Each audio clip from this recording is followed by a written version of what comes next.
À 8h moins le quart, l'interview vérité d'Europe 1 ce matin. Thomas, vous recevez Guy Verhofstadt, député européen, ancien Premier ministre belge et président du groupe Alliance des démocrates et des libéraux pour l'Europe. Guy Verhofstadt qui est en direct de Bruxelles ce matin. Bonjour Guy Verhofstadt. Bonjour. Eh bien la réponse est claire, elle est nette, elle est tranchée. Les Britanniques ont fait un bras d'honneur à l'Union européenne. Quelle est votre première réaction, Guy Verhofstadt ? Bon, tout d'abord, c'est pas une surprise parce que on savait quand même qu'il y avait eu au moins la moitié des Britanniques qui voulaient sortir de l'Union européenne.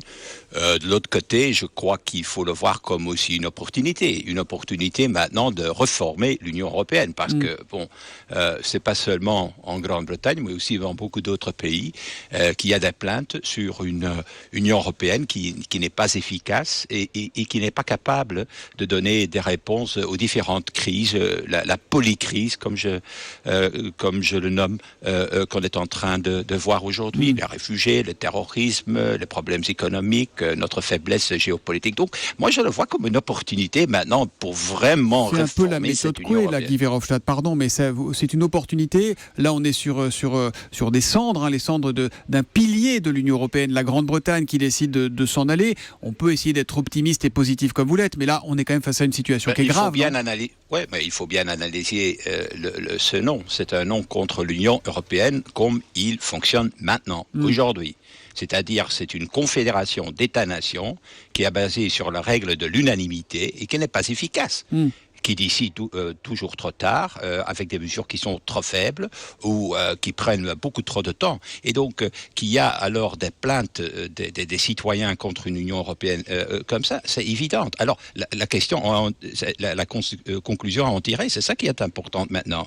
Ceux qui disent maintenant, il faut continuer avec l'Union européenne comme il fonctionne maintenant, c'est erroné. Non, au contraire, il faut saisir cette occasion pour ouvrir le débat sur l'avenir de l'Union européenne et d'essayer de créer une vraie Union européenne qui est transparente, efficace, qui est aussi moins bureaucratique qu'aujourd'hui. Vous savez que c'est exactement les arguments qu'on entendait en 2005 quand la France a dit non à l'époque au traité constitutionnel. On disait c'est un non à l'Union européenne, peut-être qu'elle fonctionne aujourd'hui, on est 11 ans plus tard, on a le même discours. On n'a pas... La réalité, c'est qu'on n'a pas tiré les conclusions des votes de 2005, ni aux Pays-Bas, ni en France. On a simplement continué avec une énorme Commission européenne, 28 portefeuilles. On n'a même pas besoin de ça, avec une manque de... Par exemple, prenez la politique migratoire, la politique d'asile. On a commencé avec l'espace de Schengen, qui est une énorme avancée pour les Européens, mais au même moment, on n'a pas commencé avec, par exemple, le corps européen des gardes frontières. La même chose dans la lutte contre le terrorisme. Qu'est-ce qu'on a fait ? On continue à préférer à la coordination entre des services de renseignement au niveau national. Et on sait néanmoins qu'il faut une capacité européenne, qu'il faut créer quelque chose, des outils au niveau européen pour vraiment combattre le terrorisme. Et cette Europe, elle a ce qu'elle mérite finalement, Guy Verhofstadt, à vous entendre. J'ai l'impression que presque vous auriez voté le Brexit, vous. Non, je n'aurais pas voté le Brexit parce que je crois qu'il y a quand même le danger le plus important et l'élément le plus néfaste, c'est naturellement la faiblesse géopolitique parce que c'est une Europe divisée entre d'une part le continent, d'autre part la Grande-Bretagne. Donc celui qui va rire ce matin, c'est surtout Vladimir Poutine et d'autres ennemis de l'Union européenne. Mais ceci dit, ça n'a aucun sens de continuer à se plaindre. Faisons l'analyse correcte tout d'abord et deuxièmement, prenons des décisions qui s'imposent. La décision qui s'impose aujourd'hui, c'est de dire avec ceux qui veulent, il faut une autre Union européenne qui peut être plus petite, mais qui sera beaucoup plus efficace et beaucoup plus démocratique. Quand vous dites plus petite, ça veut dire quoi ? Vous voulez sortir certains pays ou qu'il faut une Union européenne avec plusieurs cercles qui tourneraient pas à la même vitesse ? Avec un noyau peut-être franco-allemand Exactement, le noyau dur existe déjà. C'est tous les pays de la zone euro, parce qu'il faut quand même dire aux Français, la Grande-Bretagne n'était pas dans la zone euro, la Grande-Bretagne n'était pas dans l'espace Schengen. La Grande-Bretagne avait des diminutions de leur budget spécifique et ils avaient un traitement tout à fait spécial.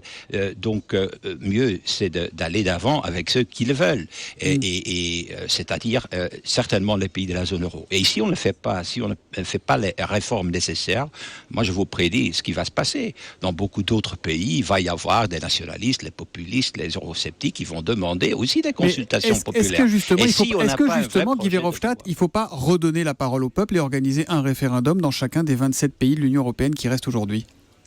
Oh, moi, je n'ai rien contre ça. Moi, je suis très en faveur des consultations populaires, des référendums, mais à une condition. C'est d'abord, on fait le projet commun. On dessine un projet commun. Et c'est ce projet commun, ce nouveau projet qu'il faut projeter tout d'abord et qu'il faut présenter aux citoyens de tous les pays de l'Union européenne. Mais si on ne fait pas ça, si on continue comme on est en train de faire aujourd'hui, ça va être naturellement les nationalistes et les populistes qui vont initier des référendums et des consultations populaires et qui vont être partout négatifs, je vous rassure.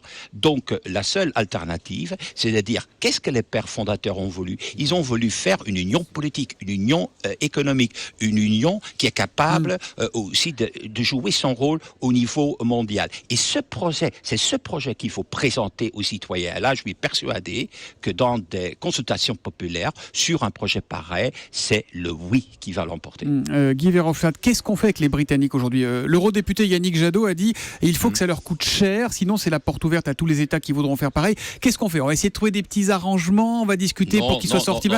Maintenant, ils sont dehors, c'est clair et net, on n'est plus avec eux, ils sont plus avec nous. Non, c'est clair et net. Il faut respecter la volonté des citoyens britanniques.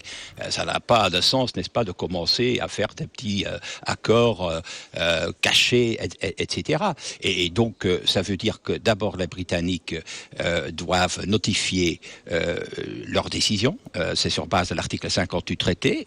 J'espère qu'ils vont le faire très vite parce que ce n'est pas bon, cette incertitude d'aujourd'hui. Deuxièmement, probablement, les Britanniques vont demander une sorte d'accord bilatéral avec l'Union européenne, comme l'Union européenne a des accords bilatéraux avec beaucoup d'autres pays. Il ne faudra pas leur faire de cadeaux.